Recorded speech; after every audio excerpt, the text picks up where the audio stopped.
Hello दोस्तों, आजकल एक कंसर्न सुनने में आ रहा है कि बैंक के सीनियर ऑफिसर जो बैंक के जूनियर स्टाफ के साथ अच्छा बिहेव नहीं करते, मिसबिहेव करते हैं। हाँ दोस्तों, ये बात जरूर सबके लिए नहीं है, कुछ ऑफिसर्स के बारे में है। और ये वर्क कल्चर बैंक के जो एम्प्लॉय में एक चिंता का विषय बना हुआ। आज का वीडियो इन्हीं बातों पर लेकर है और कुछ इंस्टांस की बात करेंगे और बैंक के जो स्टाफ है उन्होंने क्या स्टेप लेना चाहिए इसके बारे में उसकी बात भी करेंगे। केनरा बैंक और बंधन बैंक का एग्जांपल देखा था जिसमें सीनियर जो ऑफिसर्स हैं वो जूनियर को गालियां भी दे रहे हैं। केनरा बैंक के ऑफिसर बोल रहे हैं, let your family go to hell, तुम्हारी फैमिली भाड़ में जाए। और ऐसा कहने के पीछे उनका ये था कि भैया छुट्टियों में भी आप काम करिए। बंधन बैंक में एक ऑफिसर हैं, जूनियर ऑफिसर जो अपने सेल्स के टारगेट पूरे नहीं कर पा रहे हैं, तो उनको बी रेटेड किया जा रहा है और उनके सेल्फ रेस्पेक्ट को भी क्वेश्चन में ले आया गया। एचडीएफसी बैंक में तो एक सीनियर ऑफिसर ने जूनियर को गाली दी तो उसे सस्पेंड होना पड़ा। ये senior officer vice president level पे थे। एचडीएफसी बैंक ने उसका सस्पेंशन किया और ये बोला कि भैया इसमें जीरो टॉलरेंस पॉलिसी होगी, यानी किसी भी स्टाफ के साथ मिसबिहेव जो है वो एक्सेप्ट नहीं किया जाएगा। स्टेट बैंक में एक ऐसा केस सेक्सुअल हैरेसमेंट का भी आया है और जो सीनियर ऑफिसर स्टेट बैंक के थे वो कस्टमरों के साथ स्टाफ को भी जो है सेक्सुअली हैरेस कर रहे थे और उनको इसका गिल्टी पाया गया। पोस्ट एक्ट 2013 यानी कि प्रिवेंशन ऑफ सेक्सुअल हैरेसमेंट का जो एक्ट 2013 में आया उसके तहत उनकी इंक्वायरी की गई और उनके 2 इंक्रीमेंट कट कर दिए गए।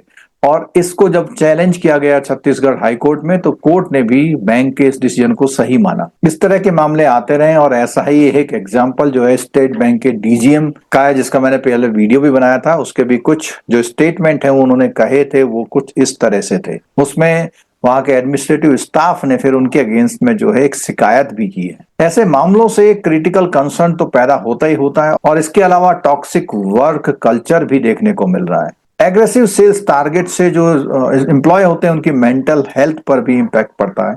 इन सब के लिए एचआर की पॉलिसी को बहुत स्ट्रांग होना जरूरी है और ग्रीवेंस रिड्रेसल सिस्टम अच्छा होना चाहिए। अगर किसी को शिकायत है किसी एम्प्लॉय को तो वो शिकायत करें और उसको प्रॉपरली सुना जाए। इसके लिए लीगल रेमेडीज भी लागू की जानी चाहिए।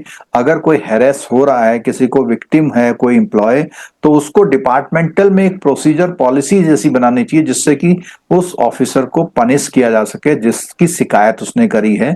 ये सारे प्रावधान सर्विस रूल्स में लाए जाएं और जो भी डिसिप्लिनरी फ्रेमवर्क है बैंक का उसमें भी शामिल किए जाएं। ऐसा कोई ग्रीवांस अगर होता है तो उसका एक इंटरनल ग्रीवांस मैकेनिज्म होना चाहिए कि वो ऑनलाइन ही अपने बैंक के अंदर अंदर कुछ ऐसी चीजों को इंफॉर्मेशन वो कर पाए, अपनी शिकायतें कर पाए। अगर रिजॉल्व नहीं हो पाती तो उनको हाई कोर्ट या जो कोर्ट के स्तर पर भी एस्केलेट किया जाना चाहिए।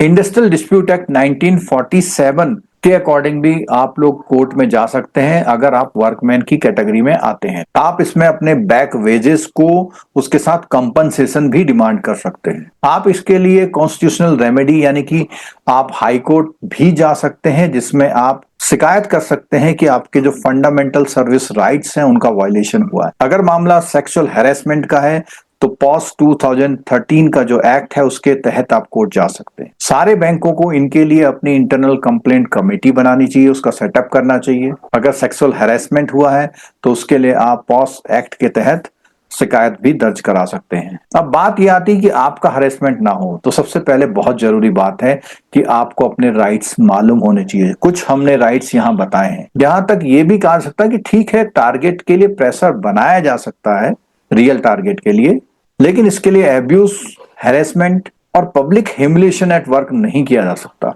अगर आप एज ए बैंक एम्प्लॉय सब फेस कर रहे हैं तो आपको इसके लिए आवाज उठानी पड़ेगी, कंप्लेंट भी फाइल करनी पड़ेगी और कानून की जानकारी ही आपकी शक्ति बनेगी। तो दोस्तों, इस तरह का एक ब्रीफ सेशन मैंने इसमें बनाया है और इसकी बचाव का तरीका यही है कि आपको अगर जरूरत पड़े तो शिकायत करनी पड़ेगी। शिकायत करने पर आपसे लोग नाराज हो सकते हैं, तो अगर आप काम अपना अच्छा करते हैं और ऐसी शिकायत आप जेन्युइन शिकायत करते हैं तो सुनी जाएगी। नहीं भी सुनी जाएगी तो कम से कम फ्यूचर में आपके साथ एक रहेगा कि भाई ये जागरूक बंदा है, इसको कानून पता है, इसके साथ ज्यादा छेड़खानी नहीं करनी चाहिए। बाकी पॉलिटिक्स तो चलती रहती है, थोड़ा सा कहीं कहीं पर आपको इसके अगेंस्ट में फेस भी करना पड़ सकता है, लेकिन इस तरह की चीजों से बचने के लिए आपको ऐसा तो करना ही पड़ेगा।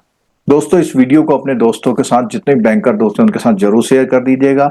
अगर आप जेआईबी सीआईबी की तैयारी कर रहे हैं तो हमें लाइव इंटरेक्टिव बैच शुरू हो गया है, जिसमें हम आपको कॉम्प्रिहेंसिव क्लासेस तो दे ही रहे हैं, उनके रिकॉर्डेड वर्जन दे रहे हैं, सर के डेवलप किए हुए एमसीक्यू और केस स्टडी के साथ साथ उनकी जो कॉन्सेप्चुअल क्लासेस आती हैं, कैप्सूल क्लासेस, उनकी इंफॉर्मेशन दे रहे हैं। एग्जाम टाइम में मैराथन एमसीक्यू भी आपको प्रोवाइड की जा रही है। तो दोस्तों वीडियो अच्छा लगा तो लाइक जरूर करिएगा, चैनल को सब्सक्राइब करिए अगर अभी तक आपने चैनल सब्सक्राइब नहीं किया है, और डिस्क्रिप्शन बॉक्स में मोबाइल एप्लीकेशन का लिंक दिया, उसे जरूर डाउनलोड कर लीजिएगा। Thank you so much.